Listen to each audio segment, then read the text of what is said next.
Listen to me. There's nothing there. I have to find my family. So you can bury them? And here we are, the moment you've all been waiting for. After a couple dozen productions we've already looked at, and hundreds of distributions we probably won't, we've finally arrived at the one that started it all. The studio's first actual mockbuster, and the beginning of modern The Asylum. Now this isn't the most infamous of their films, or one that gained them widespread attention, and we'll be getting to those eventually, but it is their first, and the beginning of a major change in the studio's direction towards not only the mockbusters that would make them a household name, but a shift towards larger scale sets and settings, and more effect-centric visuals. And it's probably why you all tuned in the first place, so I'm finally bringing you what you've all been waiting patiently to see. Probably means I'll start getting some actual views as well. At the very least, it makes these intros a little easier to write, since I just have to go over the actual movie they're ripping off and what I thought of it. If I even bothered to watch it, which, considering these movies were intentionally rushed out to beat the theatrical release of whatever they're cashing in on, they clearly won't have either. Steven Spielberg's War of the Worlds is a movie I remember being a big deal when it was first released. It was a big movie, and just the trailer left people with goosebumps. Power outages, unnatural lightning strikes, bridges being destroyed, semi-trucks falling on houses, enormous ships packed with panicked people capsizing, Tom Cruise having to look after Dakota Fanning. All the promises of a big summer blockbuster, without once spoiling who these invaders were or what they or their machines of death looked like. When it came to theaters, I remember my mom and I being hyped to see it. We were already fans of the book and the 1953 film, and we wanted to know what a modern version of the story would look like. When we finally did, well, we loved it. It delivered on what it promised. A huge spectacle of panic and destruction. A massive war between worlds where the invaders had the upper hand. The tripods were giant and intimidating. The aliens were creepy and almost demon-like. And this feeling of dread and uncertainty about the future of the human race swept the rows with its intensity. I remember it just washing over me and me going, holy crap, how are they going to get out of this one? It was an amazing watch, one that I still remember vividly to this day. Years later, when my college professor isolated the sound from a scene during a class teaching the importance of sound mixing, I immediately recognized the movie and the exact scene it was from, without having seen the film in years. It was big, it was thrilling, we all loved it, and then we forgot about it. While it was a huge critical and commercial hit, it just didn't have staying power past its theatrical run. It's an impressive movie, but looking back on it years later, it just doesn't have that much to call its own. There's nothing quotable, no unique scenes we haven't gotten from a million other disaster flicks, it painfully drags at some points, and the family interactions are bland at best, teeth-grindingly annoying at worst. It's not a movie I've seen referenced or even brought up since its original release, and even I have to admit I haven't seen it in over a decade. It gave me no reason to go back to it. While people to this day love to talk about E.T. or Independence Day, this is a film that will probably forever be stuck in 2005. But hey, that's kind of the point of a summer disaster flick. It was made as a cash cow, a safe investment for the studio, a movie to be viewed, give the viewer a thrill, and then let them get on with their life, while netting the producers lots and lots of money. So in that way, it served its purpose. And it also served to start the Asylum on their path to producing the mockbusters they're infamous for, as well as to become one of the most prolific B-movie studios in general. As with most of the Asylum's catalog, there's very little, if any, history behind the making of this movie, so I don't have that much on why they started blatantly cashing in on more mainstream movies, or why this was their first outing in that regard. The best I could get from the movie's behind the scenes is that David Michael Latt was a huge fan of the original book, and he just wanted to make a War of the Worlds movie at some point. And with DreamWorks announcing their theatrical take, hey, it seemed like as good a time as any to put this pursuit into production. That's a good explanation, but I have my own theory to accompany the one on record. That the movie they purposely renamed a Detour to cash in on the Wrong Turn franchise probably ended up selling better than expected. So they figured that if they made that kind of money on a cookie-cutter slasher film tying into a mediocre horror series, then they could make even more on an adaptation of a famous story that just so happens to also be the source from her upcoming box office smash hit. They probably got the film rights for a song, and from there wrote and produced their own take on the popular tale, just with a less than 100th of the budget, while filming it under the original script name of Invasion to avoid any legal disputes with the larger movie. They threw it together, released it direct-to-DVD the day before the actual flick hit theaters, and their gamble paid off, with Blockbuster alone ordering over 100,000 copies. over 8 times the amount any of their previous movies had sold. It's the move that made LAT, Wimawai, and Strain reevaluate their business model and pave the way for the Asylum as we know it today, as well as smart-ass critics who see their output as a never-ending supply of comedic material. So the movie's importance to the Asylum cannot be understated. But is the movie itself deserving of praise? Does the final product shine brighter than anything the studio has ever produced? Or is it yet more no-effort schlock that simply shares a title with a more famous movie? Well, there is only one way to know. Let's check this movie out and see if the only way to enjoy it is to smoke some red weed, which is suspiciously absent from this adaptation. Astronomer George Herbert, played by C. Thomas Howell, is about to go on a trip to Washington, D.C. with his wife and son when a mysterious comet suddenly enters Earth's atmosphere. He's called in to work about it, but tells his family to go ahead and he'll catch up. On his way to work, the area is hit by another of the falling space rocks, which soon reveals itself to be a giant alien war machine that wipes out the bystanders and destroys the nearby town. George survives and manages to make contact with his family, telling them to wait in DC before a power surge completely wipes out all technology, leaving humanity next to helpless in defending themselves from the Martian invaders. As more of these walking tanks land and decimate the population, George's only goal is to make it to DC and reunite himself with his family.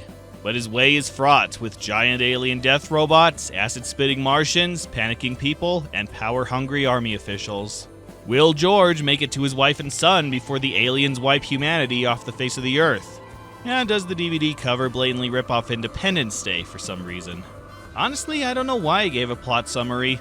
You already know what it is. It's War of the Worlds, a book over a century old. Even if you haven't read it, or seen any of the movies or shows, it's firmly cemented in pop culture osmosis, with like a billion adaptations or cameos in other media. And it's the inspiration for practically every alien invasion movie in existence. Have you seen Independence Day? Or Cowboys vs. Aliens? Or Mars Attacks? Congratulations, you've seen 90% of War of the Worlds. So it's not just a played-out plot, as most of the films we've seen so far have been, but it's also a played-out story. If you know the slightest thing about the original source, you'll not only know how the movie's structured, but who the characters are, what they go through, what they quote straight from the book, and even how it ends. So for another adaptation of War of the Worlds to stand out, they would need to work extra hard to give it an identity. Something they could call their own, and give people a reason to watch their film over any other version, while still tying it into the main themes of the original source. If not to be creative, then just to avoid being sued by anyone else with a claim to the story. Now, being the Asylum, a studio built on quantity over quality, they had no reason to put effort into their take. They could have just slapped the name of the story on a generic sci-fi script and filmed something in a week to cash in and guarantee a profit, since audience feedback would ultimately not matter in the long run. But like Jane White before, David Michael Latt decided to make this his passion project, and he went with an unexpectedly faithful and fleshed-out script with a slightly higher budget for effects and acting talent than most of his previous work. And, I'm not even kidding, there's no hint of cynicism to this statement, I really like this version. Not ironically, not just in comparison to the Asylum's other works, but I really truly believe that this is a good movie. In fact, I'd even go so far as to say that, in many ways, it's the best movie adaptation I've seen. Yeah, better than both the 1953 and 2005 flicks. I can't believe these words are coming out of my mouth either. It's the most faithful, most engaging, most interesting, even at times most visually appealing film take I know of on the original story. And it's from the Asylum! How the flying hell is that possible? I don't even think I know, but I will try to explain why I think this movie is inexplicably good. And not because I've had my brain sucked out by some extraterrestrial mind slug that I'm aware of. Like I said, the movie follows the basic plot of the book. It's about one guy making his way through destroyed and soon-to-be demolished areas of the US, attempting to reach his family on the other side of the country, hoping beyond reason that they've survived and are safely waiting for him. Along the way, he gains accomplices that have also been severely affected by this war between worlds, and loses them again during major skirmishes between the Martians and humans. So compared to the other well-known versions, it's actually the most faithful to the book. While the other two movies are about a couple or a family escaping the aliens, here, for the majority of the film, George is completely alone. And honestly, I prefer that. I feel that cutting to other characters or having them accompany the main lead through almost the entirety of the trip takes away from the horror and emptiness the original story masterfully detailed. especially if said other characters don't really do anything and serve as yet more baggage for the lead. Admittedly, I thought that was what they were going to do for this movie as well, that they were going to take a leaf from the 2005 movie and have the lead's wife and son accompany him, but no, they're gone in the first 10 minutes, and they don't appear again until the very end. Okay, they kind of pop up sooner, but we'll get to that. So for a good chunk of the film's runtime, it's just George trying to get to Washington, D.C. while experiencing the horrors of interplanetary war firsthand. We get to see George as he takes a route I think most people in his situation would. He tries to go one direction, only to find it's blocked off. He walks all the way to a town to find his brother, and gets caught in an evacuation movement right before the town's invaded. He escapes via canoe and ends up completely lost in the middle of nowhere. And he takes refuge in a neighborhood to get supplies, only to end up buried when the Martians land and set up camp. And in between his destinations, he's just walking, trying to survive, half expecting a killer robot around every corner he takes, all while doing his best to keep his sanity and taking opportunities as they come. And it's surprisingly really engaging. Usually the walking scenes are the most boring parts of movies, but here, because it's just the one character and because the plot diverges just enough to avoid being a scene-for-scene copy of the book, it feels like we're traveling along with him. We don't know who or what he's going to run into, or how he'll react to every situation, so we can share in his triumphs and tribulations as they occur. Will he get out of this one? Will he continue this good luck? How will he react to this character? What will he ultimately do if he makes it to his destination? We don't know, and that keeps the journey interesting. The movie masterfully keeps its audience as much in the dark as its main character, and thus we get to learn along with George, and through his experiences learn a little bit more about George each time. It's a journey where we get to see the world through his eyes, and not through army officials explaining how they'll bomb the aliens, or through Dakota Fanning looking terrified so Tom Cruise can remain unnaturally cool about everything. Because, why do we want to focus on our leads in a survival horror movie? I also think this movie does the best job of world building. Now, the other two movies also showed a panicked population, with troops driving by to fight the invaders and people desperate to grab anything they need to survive and get out before the aliens showed up again. But that's also all they showed. People either running from or fighting aliens. Now don't get me wrong, that's a perfectly logical reaction to Mars attacking, but all the screaming, rioting, and shooting kinda gets old after a while. Here, we're given a little more variety. Yes, we have scenes of people running screaming from aliens and the military fighting back, but we also have calmer scenes, time devoted to showing everyday life and people not sure how to react. We get eyewitness accounts from other characters, people who have been displaced, have seen their homes destroyed by an unseen attacker, and don't know how to feel. One of the best scenes in the movie is when George enters a town looking for his brother, and it's just, a town. There's no mass rioting, no looting, nobody trying to kill their neighbors for their supplies or attack the military. They're just trying to live, while gathering emergency supplies and welcoming displaced survivors. They're scared, absolutely. There are military officers everywhere, and their stores are running out of stock, but they're not to the point of panic. They haven't seen the invaders yet. They just know that they've attacked major parts of the world, and they might be coming for them next. Just this aura of uneasiness, where they want to go back to life as usual, but don't know how long this conflict will last, sticks with me, and makes me feel more for these people than if every scene was a mass riot or a catastrophic disaster. Something I think most of us can relate to. In light of recent events, it's pretty easy to forget that they didn't start off as insane as they became. When the shit hit the fan, it was still a day like any other day. There was a calm before the storm, with people just trying to live their day-to-day lives, much like the town in this movie. Which makes the sequence where the town is invaded and the panic and destruction really start all the more powerful. It's so sudden, and it took its time beforehand to establish a bit of humanity outside of the main lead. It's not just a faceless town solely set up to be destroyed, it's full of residents we got to see trying to live, and survivors trying to start again. Thus it leaves a bigger impact when they're massacred by the Martians. It's a wonderful bit of setup, and just as, if not more, engaging as the massive sequences of death and destruction from the higher budget movies. Plus, it's my headcanon that the people vaporized were the ones hoarding the toilet paper. But the best element of the movie, and what most sets it apart from any other version I've seen, is its cast of unique characters, and the fantastic actors that portray them. That's not to say the other movies didn't have talented actors who gave convincing performances, but the characters they played were not that interesting. Oh, they were serviceable, they filled their roles and got the plot from A to B, but there was just not much to them. In the 53 movie, it was, well, 50s acting, with 90% of it exposition about what's currently going on, or just reacting to off-screen action they clearly didn't have the technology to film.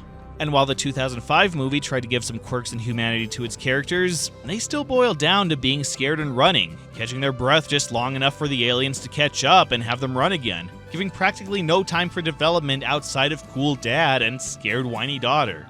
I'll even bet that, right off the top of your head, you can't even tell me any of the leads' names from either of the movies. The Asylum's take, however, has some of the best written characters I've seen in a survival movie. Everybody is memorable, from the leads to the supporting cast to the characters that only have 30 seconds of screen time, all add to the plot and the overall experience in their own unique ways. C. Thomas Howell plays our lead, George Herbert. Get it? H.G. Wells' name reversed, haha, it works. And honestly, this is the performance of his career. Now, C. Thomas Howell is already a fantastic actor, having been in everything from The Outsiders to E.T. to Gettysburg to Spider-Man to DC animated movies, knocking each role out of the park. But out of everything he's played, I think this is my favorite of his performances. All throughout the movie, I did not see an actor. I saw George Herbert, an astronomer caught in the middle of an extraterrestrial war, only looking to survive and find his family, whom he hopes also survived. He's intelligent, with knowledge about space, botany, and medicine, but not in good physical shape, being unable to run far or lift heavy objects. He's devoted to his work, but also to his family, and he tries to set aside time for both. He has his whiny and self-centered side, but he's also optimistic with a strong will, continuing forward even as his companions give up and all hope seems lost. And he'll happily share stories about how he met his wife, and how he got his fascination with astronomy. He's a very three-dimensional, likable guy, someone you'd want to be friends with, who you feel like you could talk with about anything and have a satisfying conversation with. Kind of like the kids and their science teacher from Stranger Things. He's someone you want to know more about, and that's what makes his journey so interesting. As he walks across the country, even when he's not saying anything, you feel like you're learning more about him. That's how good C. Thomas Howell plays this part. When he shows emotion, you know what he's feeling. He can be happy, he can be stressed, he can be curious, he can be concerned, he can look hopeless, he can be whatever he needs to be. Have the perfect reaction to sell the scene. He can look inquisitive about a sound he heard, relieved and happy that it's another human being, then turn to puzzlement and fear as the gears turn inside his head and he realizes the danger he's in, all within 30 seconds. Just from the way he moves his eyebrows, you can tell what he's thinking, what he wants to do, and what's going on around him. All without him saying a single word or showing a single cutaway. And his interactions with others and the world around him are just as masterful. When he reacts to something or has chemistry with someone, I buy it. When he's talking to his family at the beginning, I believe this is his family, that he's known his wife for more than 10 years and that he has a good father-son relationship with his son, who's played by his real-life son. When he's hiding from aliens in a collapsed house, I believe there are aliens right outside, that they might find him at any time, and that he's almost out of food. I even believe he's about to get stabbed by a giant alien robot, a thing that is clearly not there. But his absolute best performances are when he has to give a crying scene. At one point, his brother is fatally injured during a Martian attack and dies in George's arms.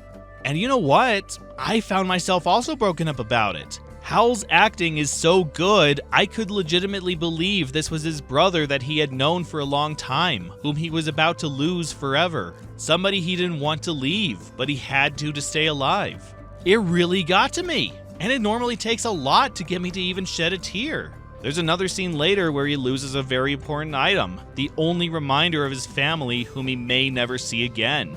And the panic and desperation he shows in his vain attempt to find it got to me again.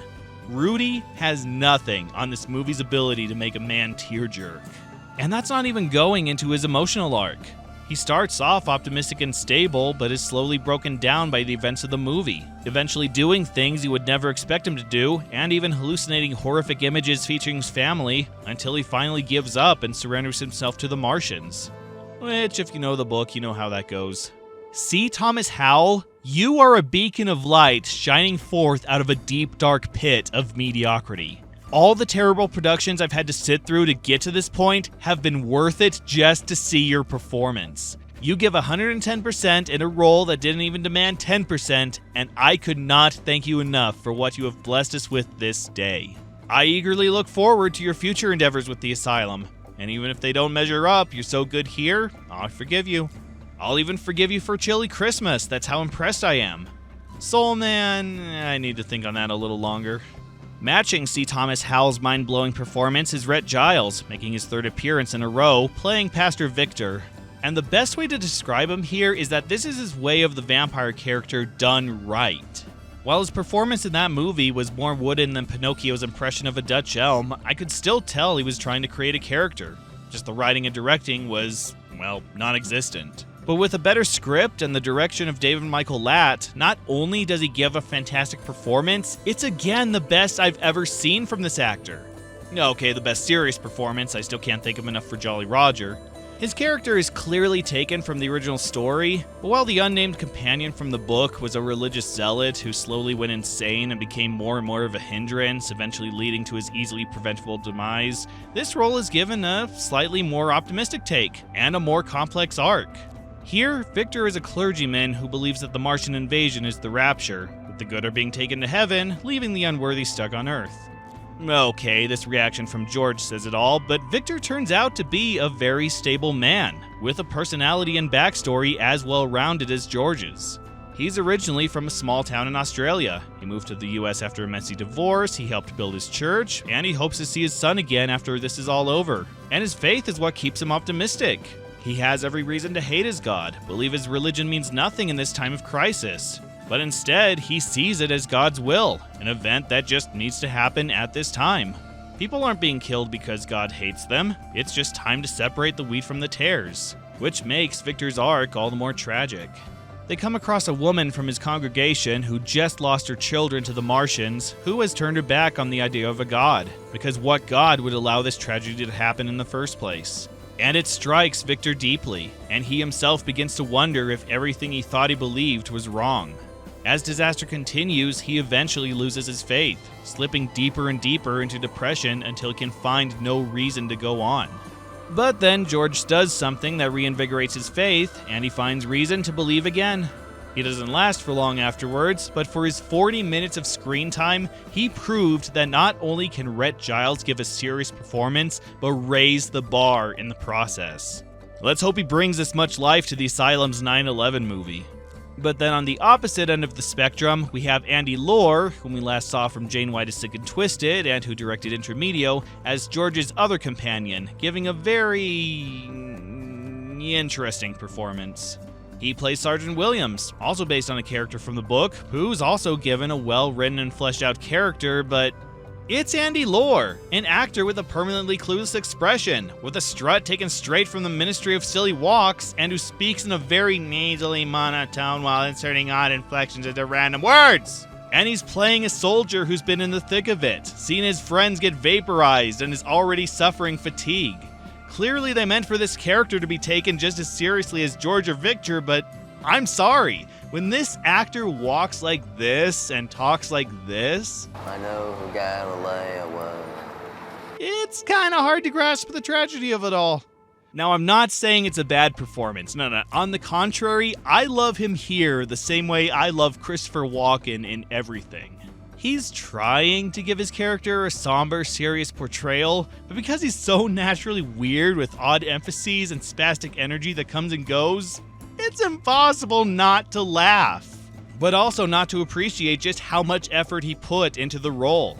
It's why he's the only decent part of I'll Be Home for Christmas. Even though he isn't given as much development or screen time as George or Victor, this is a character with just as much importance as the other two leads. He helps to develop the world, further George's journey, and serve as another viewpoint in this War of the Worlds, while also unintentionally turning on the walk-in and serving as a bit of levity during this catastrophic mood. Now, if only he said this to the Martians. You're talking to me all wrong. It's the wrong tone. You do it again, I'll stab you in the face with a soldering iron. Besides our leads, we have some surprisingly prolific names filling the supporting roles. Peter Green plays George's brother Matt, and gives a very convincing performance as a man who's been cut in half, but is still trying to play it cool and reassure George as he lays there dying. Oh, well, probably thinking the powers that be that he was given a death scene less embarrassing than being flushed down a drain. Jake Busey, son of the equally legendary Gary Busey, plays Lieutenant Samuelson, who serves as sort of the other half of the character Sergeant Williams is also based on. He's eager to start the world over with himself at the helm, and he despises weakness and anyone he considers disposable, going so far as to kill one of his troops just because he can, only to then be killed off by George. Again, probably more dignified than being turned into the Blob. And rounding out the cast are a lot of familiar faces we've seen from other Asylum productions. Leigh Scott, Edward DeRuyter, Bernadette Perez, Amanda Barton, Sarah Leaving, Thomas Downey, and of course Kim Little all return and bring their A-games with them. Admittedly, not all of their A-games are equal, but they all fill their roles, contribute to the movie, and confirm that this is indeed an Asylum production.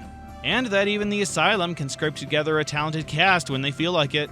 Oh, and the Lat Kids from Intermedio make their second and last film appearance here. And there are a couple other people in the credits with the Lat name. I have no idea what their relationship with David Michael Lat is, if any, and I don't feel like obsessing over finding out, so let's move on. The movie's writing and dialogue is better than it has any right to be. While I can't remember any lines I really thought stood out, at least nothing I could quote off the top of my head, the overall script gives the impression that it was written by smart people who really wanted to set their version apart from the billion other takes on the story. Everyone has a character, and everyone's dialogue matches that character.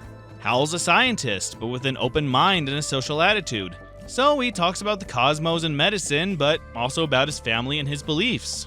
Victor's a pastor, but he's still human, so we'll talk about God and how he interprets the word, but also that he likes to watch The Simpsons. It's the little quirks and histories in their dialogue that flesh them out and keep them from becoming the flat stereotypes they could have so easily been written as. And the occasional bit of humor and sarcasm helps too. We have rabies vaccines right here. You're gonna give these beasts rabies? No, I'm gonna inject toxins that can spread deadly disease through their system. Right. How about I go out there and call them in now? I didn't say it was a perfect plan. Even when the writing is bad, the delivery still makes it entertaining. The opening scene with George and his wife has the same romantic chemistry you'd find in The Room, but the manic energy given to this conversation makes it amazing. They just breathlessly spitfire their lines at each other, almost like a 1930s comedy or Cats Don't Dance. Like they know this part of the script sucks, so they want to get it over with and move on to scenes where they can actually act. You're funny. I don't know what you're talking about. You want to have sex. It's our anniversary, you know. I thought that was pretty good after 10 years. That you want to have sex? No, that I think you're incredibly stunning. And yes, that I want to have sex a little bit. I'll give you Sundays off. I never work Sundays. Hey, double time. Triple time. Triple time. Is there an echo in here? Even the more one-note characters are still given life. Jake Busey's character is your standard power-mad military official usually seen in these movies. But it's how angry and dismissive yet ludicrously optimistic his dialogue is that sets him apart from most other sadistic movie army officers. As well as how he can make these one-liners sound intimidating. I'm just trying to find out if there were any survivors in D.C. No survivors. Everything's been wiped out. The president, senators, generals, even the little dish boy at the Denny's down in the mall. Gone. Even extras like Bernadette Perez's character, who I don't think even has a name, are given a lot of attention. She only has 30 seconds of screen time, where she gives an exposition dump in a horrible southern accent, but it's written so naturally, I legitimately believe she's someone from the deep south who wants to get the hell out of there and meet up with her cousin. These are characters that could have so easily come across as cardboard cutout cliches, but because they're given such intelligently written dialogue delivered by actors who legitimately care about their performances, everyone stands out and contributes in their own unique ways. Unlike other versions where half the characters could have been cut and you wouldn't miss a thing, especially Dragon Ball Evolution here. I'm also impressed with how the writers subtly weave certain themes into the plot. Microorganisms are brought up a good number of times, and disease is something a few characters have to deal with. Anyone who knows the story knows how the aliens are eventually taken down, but in a slightly clever bit of writing, it's never brought up what kills them in this version. But because George's son has a cold, and George later comes down with a high fever that causes him to hallucinate, there's enough to put together what ultimately leads to the Martian's downfall. Okay, it would have been nice if they explained why the Martians were so susceptible to disease, but it's still an interesting take I'm surprised other versions haven't tried. But the movie's most surprising underlying theme is in how it tackles faith and religion. As I already went over, Pastor Victor is, of course, a religious man who believes in God and sees the invasion as part of his ultimate plan. And in a departure for this type of character, he's not treated as the idiot or a minor antagonist. Since George is a scientist, you'd expect them to go into the whole religion versus science debate, which would normally paint George as completely right, Victor as completely wrong. But no!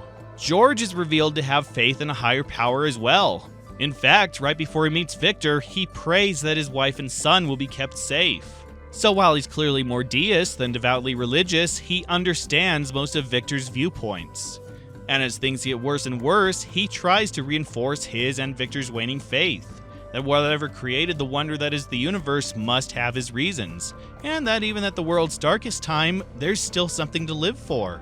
Even after Victor gives up his faith, George never forsakes his, and ultimately finds that his prayers have been answered. I'm not used to this balance in any movie, much less a low-budget science fiction flick.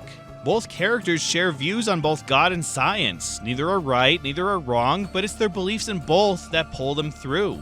And the message isn't ham-fisted, it doesn't try to cram the writer's views into the viewer's faces or try to present anything as a literal deus ex machina. It still keeps a logical progression to the story arc, that one thing clearly leads to another, and that these are actions that the characters would naturally perform, possibly with some supernatural guidance.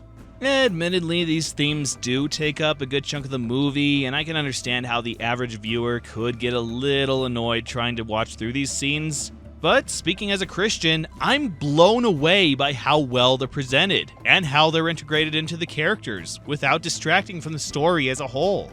Who would have thought a War of the Worlds film would be a less cynical faith-based movie than half the PureFlix library?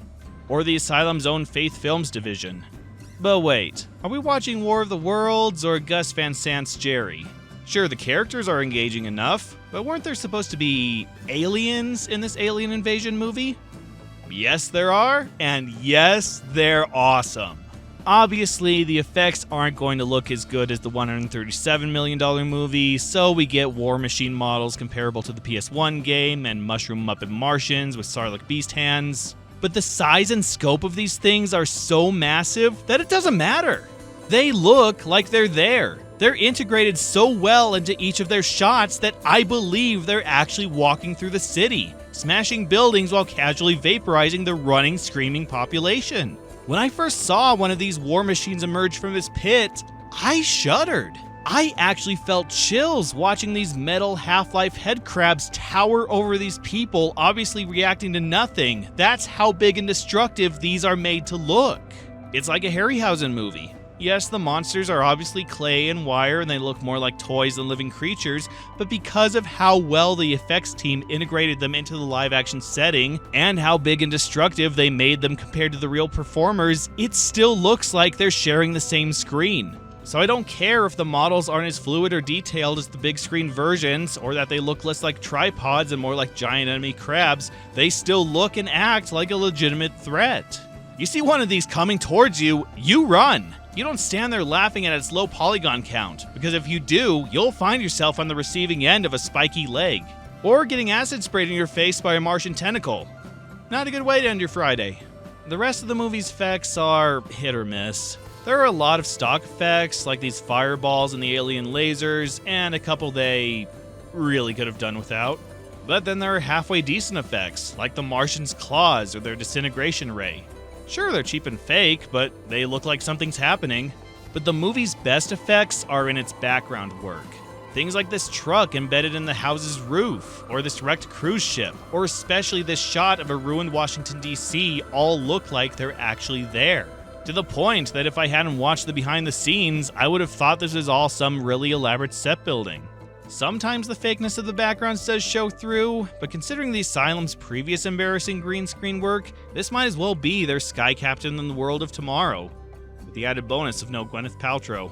Speaking of set work, I'm impressed with how ugly and destroyed everything looks. I have to hand it to the set decorators and the location scouts. They really found the most ruined, smashed up, desolate filming locations you could find for a war movie, or at least one with this budget. Throw in some roasted skeletons, wrecked cars, and smoke and fire burning what's left of the world, and you have some of the most dismal post-apocalyptic East Coast scenery since The Walking Dead. And now I want a War of the Worlds movie where they find Martians with motorcycles and crossbows. Unlike the last movie we looked at, we do get a composer this time, as Ralph Riekerman is given composing credit. Admittedly, I don't know how far music by stretches, but if he wrote the score for this movie, it's fantastic. It sounds like a complete orchestra, with horns, strings, drums, wind instruments, even a choir from time to time. And it fits each scene perfectly, from louder, frenzied tracks when the aliens attack to more atmospheric, dread-inducing ambiance for travel montages. It's like the score to The Final Sacrifice. It's too good for this level of movie. We even get a couple original songs, a country song that plays on George's car radio, and one of those low-key alternative soft rock songs that plays over a hopeless travel montage. I'm not a huge fan of these genres, and the moaning acoustic coffee shop number from George's Miserable Trudge is way too the CW for my liking, but they fit the moods and serve their purpose. It's no sorority house party soundtrack, but it's not trying to be. It's a former Scorpion trying to sound like Hans Zimmer trying to ape James Horner. And in that way, it rocks us like a hurricane. By this point, I've probably made this movie sound like the greatest film of all time. A film so good, there's no point in ever making another. An absolutely perfect flick that will bring world peace, unite the nations, end world hunger, and replace the rye bread and Chex Mix with something edible. And as much as I'd like to give it that distinction, I'm not delusional. It's still the 1-2 punch combo of being both an Asylum movie and a low-budget sci-fi flick in general. It still has its problems. Its major problems. The first being just how bad some of the extras are. As I've gone over, most of the actors give an incredible performance, whether they're the leads or cameos from Asylum regulars. But that just makes it even more painful when we get an appearance from someone they clearly pulled off the street or from the crew to fill a role. Watch this scene and see if you can find the moment the actress becomes invested in her surroundings. Help! Anybody please! My boyfriend's stuck down there! Okay, just calm down. Police will be here in just a No, moment. you have to get him out of there! Okay, we don't know what's down there, okay? My boyfriend's down there! Tricked ya. At no point am I convinced she's convinced her boyfriend's about to die. Doesn't help that C. Thomas Howell is acting his heart out right next to her. Thankfully, the movie doesn't have too many painfully inexperienced extras in this movie, but when they do appear, I get serious Way of the Vampire flashbacks.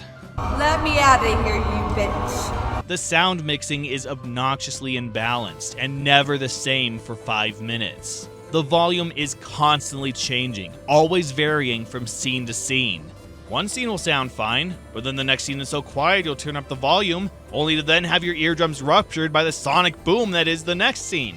It's not the worst you've come across, again, thank you Way of the Vampire, but for a movie that features engaging dialogue and intense destruction sequences, maybe it would have been nice to actually hear everything without my fingers on my speaker volume wheel the entire runtime.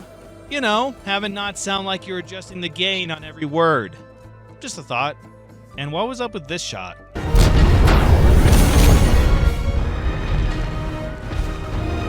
The camera is almost as equally inconsistent, shifting from professional and well-framed to sub-Blair Witch levels by the next shot. And for no reason. Now, the cinematography itself is wonderful. It's David Michael Latt directing, whose directing ability I've repeatedly praised. And he brings his A-game here as well, positioning the camera in just the right spot to get the important actors and actions in frame, and at the right distance to capture the mood of each shot. But for some reason, even though the camera's always positioned correctly, we'll just have random scenes where it just won't pick a direction and focus on it. And there's no artistic meaning behind it. We'll have intense shots where the camera's completely still, then walking or even standing shots where the camera jitters around like a hex bug drinking espresso, which gets really bad near the end, before suddenly snapping back to professional again.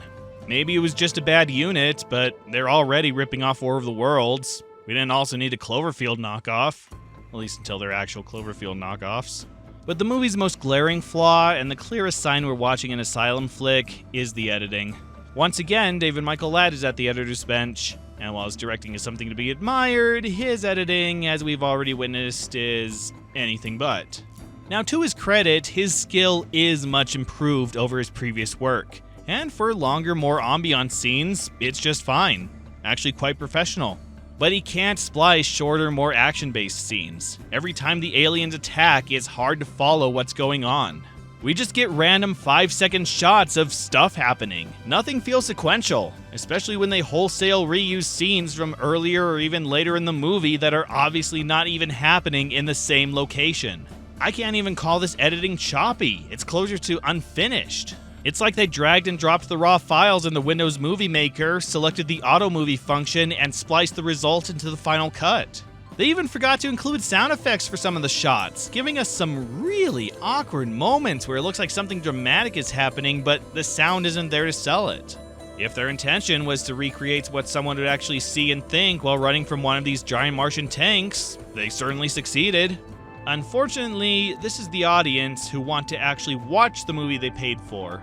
So maybe not edit a high-energy, effects-laden action movie like The Tree of Life.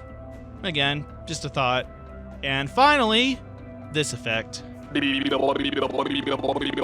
But honestly, the rest of the movie is executed so well that its flaws don't matter to me. This movie is not only good, it's really, really good. Easily the best film from the Asylum so far, at least unironically. Yes, the effects are fake and outdated, the sound and camera are inconsistent, and the editing is headache-inducing at times, but the characters are interesting, the acting is mind-blowingly good, and the plot and story are better than a low-budget rush job meant to cash in on a more popular movie deserves. It's incredible how faithfully this movie follows the original story, while creating an identity all its own.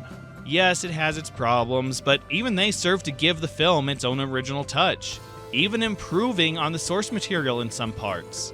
I stand by that this is the best filmed version of the story I've ever seen, even compared to the more prolific, higher-budgeted theatrical versions. In the war between this underdog and its technologically superior competitors, it has emerged triumphant, and I can't recommend this movie highly enough. If you want to see the best War of the Worlds adaptation ever filmed, as well as the Asylum at their best, and you don't mind a slower pace focused on character study over non-stop action, then I insist you hunt down your own copy, or watch it on YouTube, and check this movie out for yourself. It may not be the greatest movie ever made, but for the Asylum, it's their Citizen Kane. And thus, we've finally entered into the modern age of the Asylum. Like Jane White, they put their heart and soul into a gamble to reach a new niche of the market, and unlike Jane White, their passion project paid off. It's the beginning of their new focus to blatantly cash in on more popular movies, laughing in the studio's faces all the way to the bank. And God do we love them for it. And with War of the Worlds doing incredibly with movie retailers, and somewhat decently with critics and audiences, it wouldn't be long before the Asylum turned their sights on another soon-to-be blockbuster hit. And they'd soon release only their second in a long line of mockbusters, which we'll have to wait for another time. Like Jane White, they weren't going to clear their queue just in case this movie changed their world, so we have the remnants of their usual output to get through before we get to take a look at their next movie tie-in. Next time, we get another flavor of monster movie from the Asylum as Tron battles mummies. I'll be seeing you there.